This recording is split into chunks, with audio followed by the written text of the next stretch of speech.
seperti rusa yang merindukan sungai yang berair. Demikianlah jiwaku merindukan Engkau, ya Allah. Bersama Hobasma Channel HKBP Suprapto, teduh di dalam Tuhan. Dengarlah firman Tuhan. Kasih karunia dan damai sejahtera dari Allah Bapa dan dari anaknya Tuhan Yesus Kristus, Tuhan kita. Amin. Salam, horas madihita salhutna. Bapak, Ibu, saudara-saudara dikasihi oleh Kristus Yesus, sebelum kita memulai aktivitas kita, terlebih dahulu kita disapa oleh firman Tuhan yang diambil dari Daniel pasal yang ke-11 ayat 32. Dan orang-orang yang berlaku fasik terhadap perjanjian akan dibujuknya sampai murtad dengan kata-kata licin. Tetapi umat yang mengenal Allahnya akan tetap kuat dan akan bertindak. Demikian firman Tuhan. Saudara-saudara terkasih, hari-hari ini bujuk rayu dengan kata-kata licin semakin banyak. Dan pengajaran sesat mulai merajalela untuk mengancam kerukunan antar umat dan bahkan mengancam kerukunan di tengah-tengah persekutuan dan keluarga. Tetapi Alkitab dengan jelas berkata bahwa yang akan terpengaruh dengan rayuan tersebut adalah mereka yang masuk dalam golongan orang fasik. Karena itu, jangan sampai kita menjadi orang fasik. Karena orang yang ada dalam posisi ini akan gampang terpengaruh dan kemudian mundur dari kekristenan, bahkan menjadi murtad. Kita harus tahu, menjadi orang fasik bukan keberuntungan yang akan kita terima, tetapi kerugian.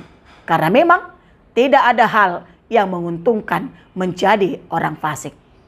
Tapi saudara-saudara terkasih, apa yang harus kita lakukan supaya kita tidak terpengaruh akan bujuk rayu bahkan menjadi orang fasik? Jawabnya, kita harus mengenal Allah. Jika kita mengenal Allah, maka kita akan tetap kuat dan bertindak dengan benar. Karena itu, kita harus membina hubungan yang baik dengan Tuhan melalui doa kita, dengan pembacaan firman Tuhan, dan bahkan melalui ibadah-ibadah kita. Semakin kita sering bertemu, maka kita akan semakin mengenal Tuhan. Sehingga ketika bujuk rayu datang, ataupun tantangan, pergumulan dan masalah menghadang kita, kita tidak akan terpengaruh. Kita tidak akan mudah tergoyahkan. Tapi kita akan tetap kuat dan bertindak sampai Tuhan memberikan kesuksesan dalam hidup kita. Untuk itu, raihlah apa yang menjadi hak kita di dalam Kristus. Karena kita lebih dari pemenang. Jadilah kuat di dalam Tuhan. Kenallah Tuhan dari pengalaman pribadi kita yang intim bersekutu dengannya. Dan tetaplah dalam hadiratnya. Ingatlah, tinggal dalam hadirat Tuhan itu adalah kebutuhan mendesak saat ini untuk menaklukkan setiap tantangan. Inilah yang harus kita lakukan dengan tekun dalam hidup kita. Yang pasti Tuhan akan menolong kita dari setiap masalah, dari setiap tantangan, dan Tuhan akan menyediakan jalan keluar dan menjadikan kita lebih dari pemenang. Amin. Kita berdoa. Terima kasih Tuhan atas firman-Mu yang sudah mengingatkan kami, supaya kami tetap mengenal Kristus.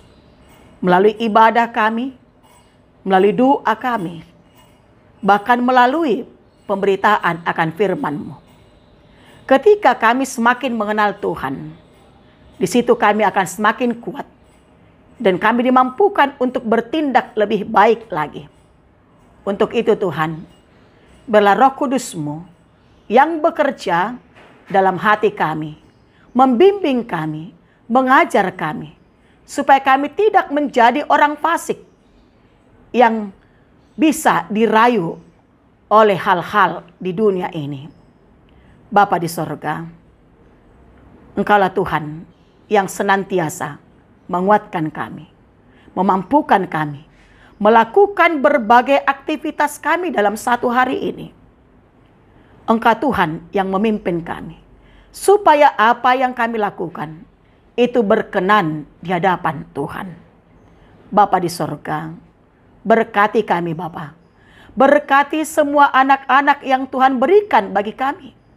Kalau saat ini mereka bersekolah dari rumah, Tuhan Yesus, Engkau berikan hikmat, Engkau berikan kepintaran, bahkan sukacita bagi mereka untuk mengikuti pelajaran mereka. Bapa di sorga, berkati Tuhan yang bekerja. Engkau yang memberikan pekerjaan itu. Bila pekerjaan itu Tuhan menjadi ibadah bagi kami, supaya kami tetap bersukacita melakukan pekerjaan itu. Bapa di sorga, berkati Tuhan seluruh jemaat-Mu. Berkati seluruh keluarga kami, yang kalau saat ini Tuhan menghadapi sakit penyakit, yang terbaring di rumah sakit, yang dirawat di tengah-tengah rumahnya, Tuhan Yesus, Engkau turut campur tangan dalam pengobatan mereka. Engkau berkati Tuhan para dokter, para medis. Engkau berkati Tuhan obat, makanan, minuman, bahkan semua keluarga yang mengurus mereka. Supaya melalui itu Tuhan, mereka mendapatkan kesembuhan yang daripada Tuhan. Bapa di sorga, berkati Tuhan jemaat-Mu yang bergumul, yang menghadapi persoalan hidup, masalah, tantangan dalam hidupnya. Berlangkah Tuhan yang mereka andalkan dalam hidupnya, supaya mereka mendapatkan solusi. Mereka mendapatkan kemenangan, sukacita dari semua yang mereka hadapi. Kami mau serahkan Tuhan pemerintahan kami. Bila Tuhan pimpin pemerintah kami, memimpin bangsa ini, supaya bangsa Indonesia hidup dalam sukacita, hidup dalam damai, dan mendapatkan berbagai berkat dari kepemimpinan pemimpin bangsa kami. Berkati semua para medis. Berlangkah Bapa yang berikan hikmat bagi mereka. Jadikan mereka menjadi berkat, membawa kesembuhan bagi banyak jiwa yang Tuhan percayakan bagi mereka. Bapa di sorga, kami serahkan Tuhan gereja-Mu. Engkau berkati seluruh pelayan-pelayan-Mu. Berlangkah Bapa memberikan sukacita bagi seluruh hamba-Mu untuk melayani di tengah-tengah gereja-Mu. Terima kasih Bapa, ampunkan kami atas segala dosa dan kesalahan kami, supaya kami dilayakkan Tuhan untuk menerima berkat-Mu. Anugerah Tuhan kita Yesus Kristus, kasih setia Allah Bapa, dan persekutuan Roh Kudus telah memberkati saudara sekalian. Amin. Salam, selamat pagi, selamat beraktivitas, tetap bahagia, tetap sehat, dan tetap berdoa. Tuhan Yesus memberkati.